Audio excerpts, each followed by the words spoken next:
you are asking, do I need to write a cover letter because it's not under the requirement list of the embassy? Well guys, the answer is a big yes.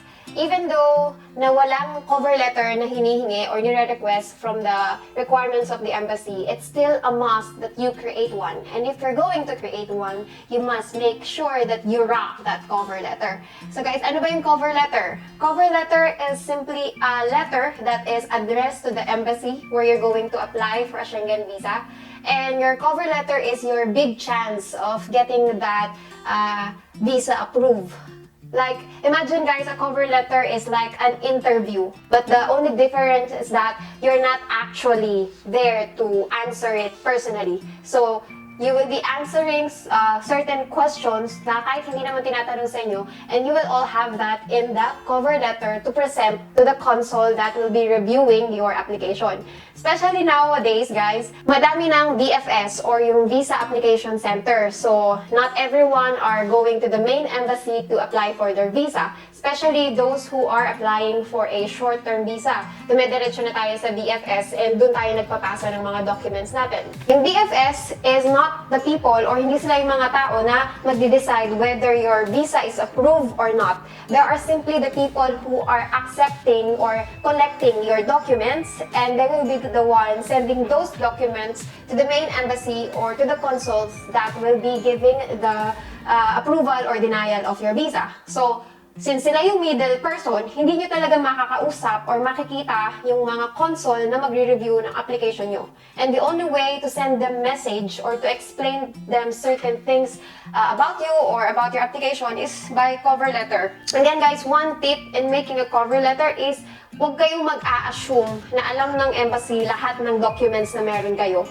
Alam nila kung para saan ang bank account na binigay nyo, para saan yung COE, para saan to. Because sa dinami-dami ng applicant na nare-receive nila per day, of course, hindi sila para mag-assume na, okay, itong COE na to is para sa applicant. Or ito pala, ito yung bank account ni applicant, yung pala bank account ni sponsor mo. So, make sure that you write your cover letter according to the purpose of your trip. If you're planning to apply for a tourist visa, then explain everything about your intention or everything connected to tourism. If it's about visiting a friend or family member, then explain to the cover letter everything about visiting your relative or your friend or your partner or your girlfriend.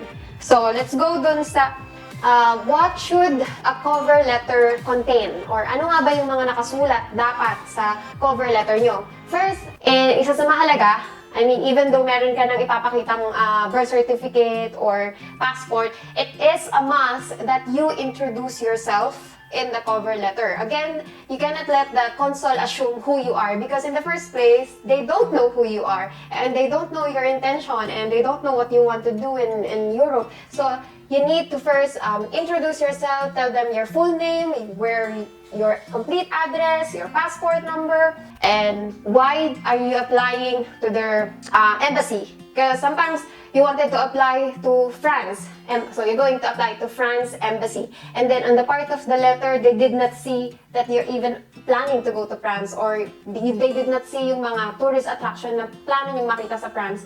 But of course, it will create a question to the embassy. Okay, so why are you applying to our embassy? So it is always best to explain to the embassy, okay, I am applying to your embassy because I will be staying in France the whole duration of my trip. Or I am applying for a visa to France, to your embassy because France is the first country that I will be visiting. So just be clear and be direct. Why are you applying to them? Of course, kailangan i-mention nyo din ano ba yung visa na ina-applyan nyo. What visa are you applying for? Is this a tourist visa, business visa, seafair, or medical? You need to tell them, guys. You need to tell them what kind of visa are you applying to. So, if you sinabi nyo rin kung anong klaseng visa, you also need to tell them if you wanted a single entry, double entry, or multiple entry.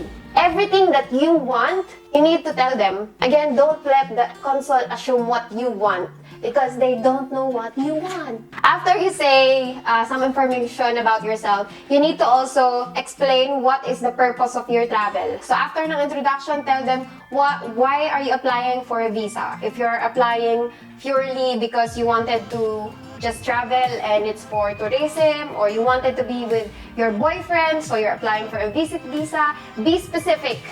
Kasi maraming nagkakamali na sasabihin nila, I am applying for a tourist visa, and then sa part ng letter, ang makikita nila, because I am going to meet my boyfriend, and I'm going to meet his family. Then guys, it's not a tourist visa. That is a visit visa. And you need to be very clear, and you need to make sure that you're applying to the right visa, and you know what kind of visa you're applying, because guys, applying to the wrong visa and providing wrong documents na hindi naman nagmamatch sa purpose ng travel nyo can lead to visa rejection. Because, I mean, if I am the consul, I can see that you really don't know what you're applying for, and it kind of confusing, so pwede nila kayong i-deny for that simple reason. And then, your letter should also contain how many days are you going to need the visa. So, if you wanted 90 days, 72 days, 30 days, so the cover letter should also contain that. And then, the cover letter should also contain proof of funds. Ito yung isa sa pinaka-importante, because they need to know how are you going to support your travel expenses. Either you will be covering or you will be shouldering all your expenses like plane ticket, hotels, food, and tours. If ikaw lahat ang cover nun, of course, kailangan nilang makakita ng supporting documents such as the bank statement and bank certificate. Now, if you're someone that is not capable of shouldering all those travel expenses, because then again, mahal talaga mag-travel sa Europe, and you have someone, let's say, that is willing to support all your travel expenses, then you need to be clear, or you need to mention that sa cover letter mo. And when writing it in your cover letter, make sure it's detailed, from yung full name ni sponsor, taga saan si sponsor, his passport and resident number should be in the cover letter as well. What else? How is your sponsor going to support you? Ano yung mga gagastusin niya? You need to be specific. You cannot just say, I have a sponsor. Okay, so you have a sponsor, so what?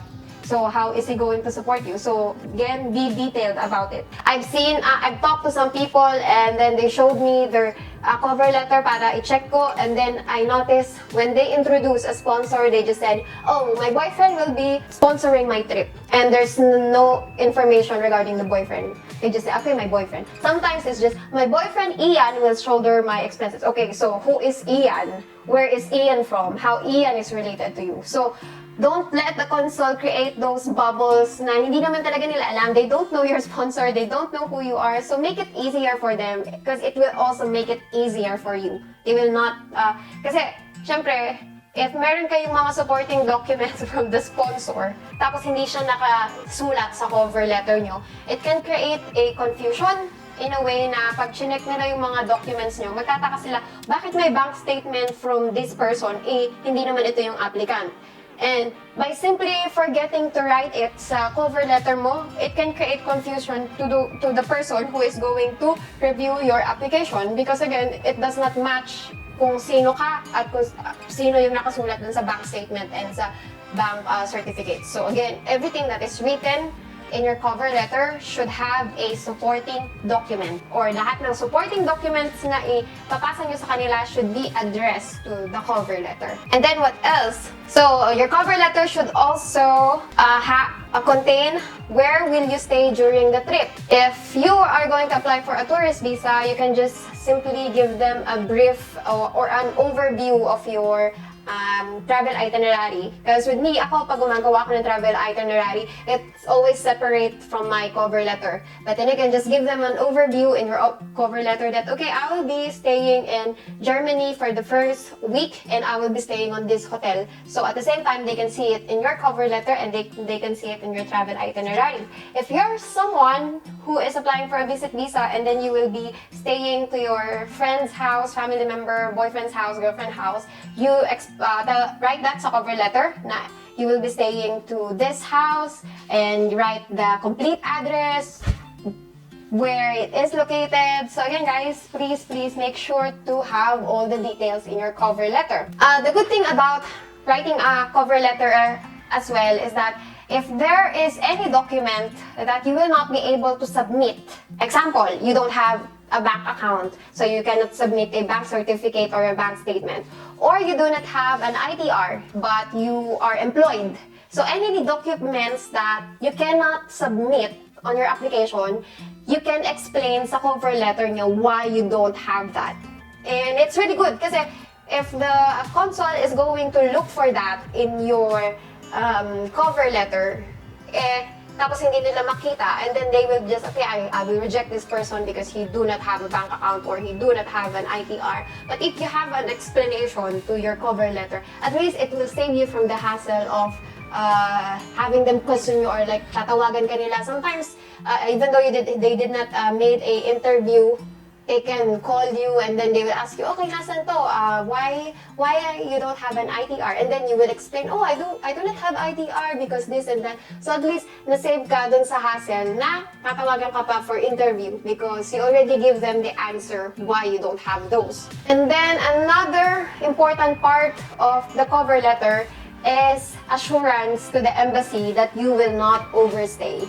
So how can you make the embassy feel confident na you will not be a problem to their country, that you will not overstay your visa? The only way to explain that to them is through your cover letter. So you can give them assurance that you have this strong ties in the Philippines, you have families that is waiting to you in the Philippines, you have your daughter, your son, anything that will make them convinced that you will come back to the Philippines after your trip. So write your best assurance in your cover letter because again, it will help you get the chance to have your visa approved. And then, make sure sa cover letter nyo is you will be able to give a list of all the documents that you will be submitting. So, kung ano-ano yung mga documents na isasubmit nyo sa embassy, kailangan naka-enumerate sa cover letter. So, in this way, masasave na rin sa consul na hanapin or ma-check meron ka ba ng mga documents na hinahanap nila. If you wanted to see a sample of cover letter,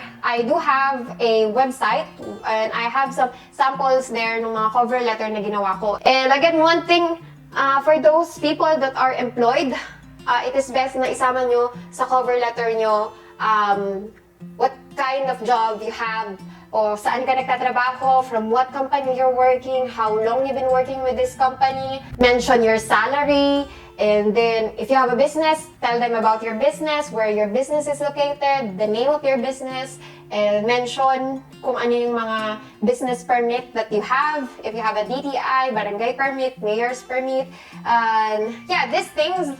If you will be able to mention this sa cover letter nyo, at least makikita ng consul na this applicant do have a, what do you call that? This applicant can do support his travel expenses kasi may pagkukuhanan ka ng pera o di naman kaya iisipin din ng consul na okay, itong applicant na to babalik sila ng Pilipinas kasi may maiiwan silang business or trabaho na kailangan nilang balikan. So again guys, sa mga nagtatanong po uli, if kailangan ba ng cover letter, yes, even though it is not in the requirement list from the website, still, please do make a good cover letter. If in case that you're having a hard time making a cover letter, even though I already just explained to you what a cover letter should have, you can avail my writing services. I do create cover letters, sponsorship letters, or invitation letters.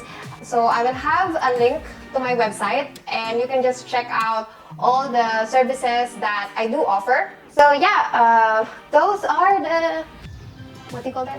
Important information or things that you need to consider in making and writing a good cover letter. And that's it for today, but of course, I would like to take this chance to say thank you so much because we're more than 1,000 subscribers and you can see advertisement in my videos.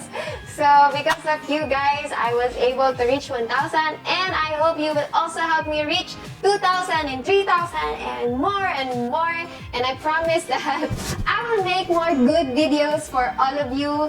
And yeah, I'll see you on my next video. Bye!